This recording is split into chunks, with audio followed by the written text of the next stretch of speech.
And our top story at this hour, viewers, at least 110 people have been killed and more than 200 others have been injured following a magnitude 6.2 earthquake in China's northwestern Gansu province. The quake has prompted intense rescue operations. The Chinese President Xi Jinping has called for an all-out effort in search and relief work. The trembler caused severe shaking and heavy economic damage, flattening homes and buildings across the area. The earthquake knocked out power and water supply and transportation services in some parts of the adjoining Qinghai province as well. It was followed by several aftershocks. Now, in Qinghai province, Haidong Laon city, at least 11 people have been killed and more than 100 are reported injured after the string earthquake. As per the authorities, the quake sent people running on the streets. Now, the 6.2 magnitude earthquake was logged in the Gansu-Qinghai border area late on Monday. The same area where Haidong is also located. The epicenter of the quake, Jishishan County, is about 100 kilometers to the southwest of Gansu province capital Lanzhou. Now, as per the state authorities, the temperature in the county nosedived to minus 14 degrees Celsius following the shocks. Building collapses have exposed people to subpar temperatures at a time when China is experiencing record low temperatures anyway. Now, the Chinese top leader, Xi Jinping, has ordered the deployment of heavy workforces to prevent secondary disasters caused by factors beyond the earthquake. The country's Emergency Management Office has activated a level 4 of disaster relief emergency. Earthquakes are not uncommon in China. In August this year, a magnitude 5.4 earthquake hit eastern China, injuring 23 people, collapsing dozens of buildings.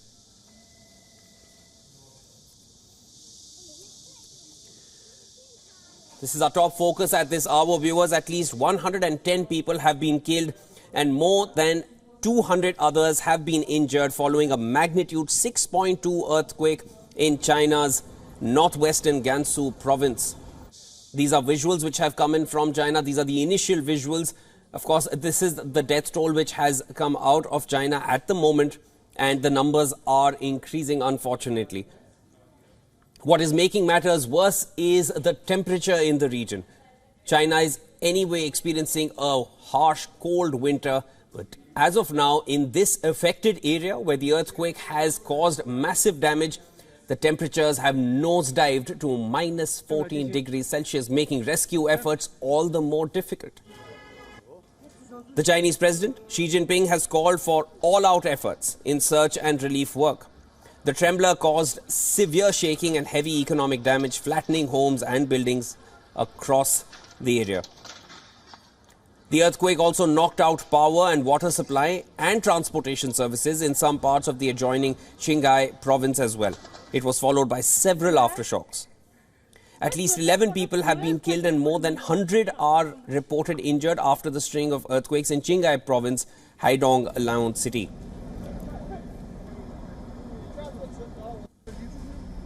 Now, the epicenter of the quake is Jishishan County, which is about 100 kilometers to the southwest of Gansu province capital, Lanzhou. As per the authorities, the temperature in the Jishishan County nosedived, as I mentioned earlier, to minus 14 degrees Celsius. This is where the epicenter of the earthquake is. Now, the Chinese top leader Xi Jinping has ordered deployment of heavy workforces to prevent secondary disasters caused by factors beyond the earthquake. The country's Emergency Management Office has activated a level 4 of disaster relief emergency. Earthquakes are not uncommon in China. In August this year as well, a magnitude 5.4 earthquake hit eastern China, injuring 23 people and collapsing dozens of buildings. But this earthquake that we're reporting as of now is far worse. Magnitude 6.2. The death toll has already crossed 100. It is at 110 at the moment. And there are at least 200 people who have been injured following the earthquake. This has happened in China's northwestern Gansu province.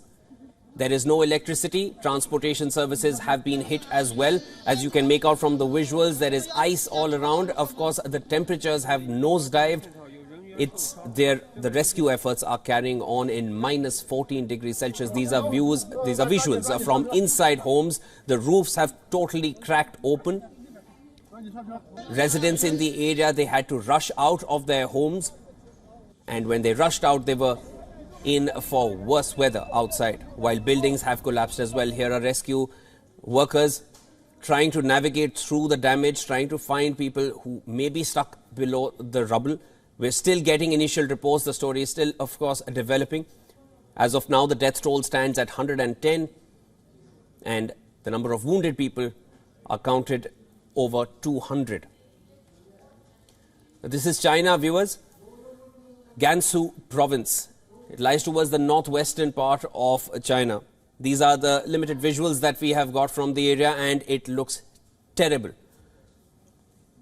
The trembler caused severe shaking and heavy economic damage, flattening homes and buildings across the area. Now, also, just to give you an understanding of the area, the earthquake knocked out power and water supply. And this is in some parts of the adjoining Qinghai province as well. So it's not just Gansu, it is the Gansu-Qinghai region which has been affected on the whole. Now, in Qinghai province, Haidong Lane, Laon city, at least 11 people have been killed as well.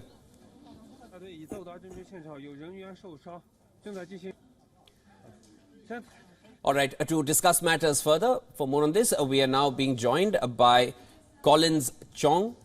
Yu Keat, I hope I've got the name right. He is a China affairs expert. Welcome to WION, sir. Now, of course, it's devastating news which has come in from China. The numbers are, as of now, the initial numbers that we read were 100. Now it's already touched 110 people declared dead, 200 people already injured. Talk to us about the challenges that they would be facing in terms of the relief work, because the temperatures have also nosedived to minus 14 degrees Celsius. Yes, of course, we have seen this, devastating news coming from, the province of Gansu, and we have seen how the of injured and the dead rising now into hundreds. Of course, also the challenging weather condition we have seen over the past few days, that the temperature has been at near zero and even minus zero, and we have seen also that will be the main challenge, of course, for the search and rescue team. But of course, this will create also new openings for regional neighboring players to also send their assistance and so the support. And of course, this will create a new diplomatic opening for for China as well as for regional peace and stability. And hopefully that this tragic incident will also trigger a new wave of a better diplomatic and also cooperation and supportive ties with neighboring players, including Japan. So what will be the challenges that the rescue teams would be facing at the moment? Because what would be the challenges is what I wanted to also understand from you. The kind of experts that rescue efforts that need to be carried out at the moment, and also the impending fears of other factors, like the Chinese top leader Xi Jinping has ordered the deployment of heavy workforces, and he's saying this is being done to prevent secondary disasters caused by factors beyond the earthquake. What would be the other challenges to prop up at the moment?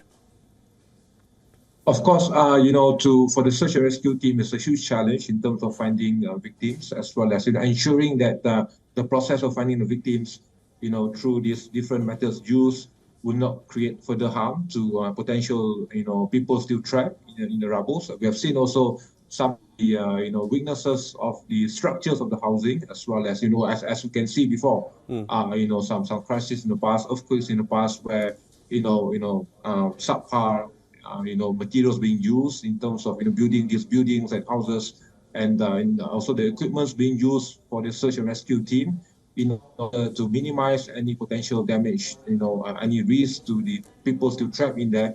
And of course, to get the right expertise into the areas in terms of search and rescue dogs, and as well as other experts in the area, working under the challenge of this dwindling temperature and this challenging cold weather is another source of challenge. Of course, moving forward, this is a critical time for the first few days for search and rescue team to start to, ensure to maximize the number of potential rescue of people.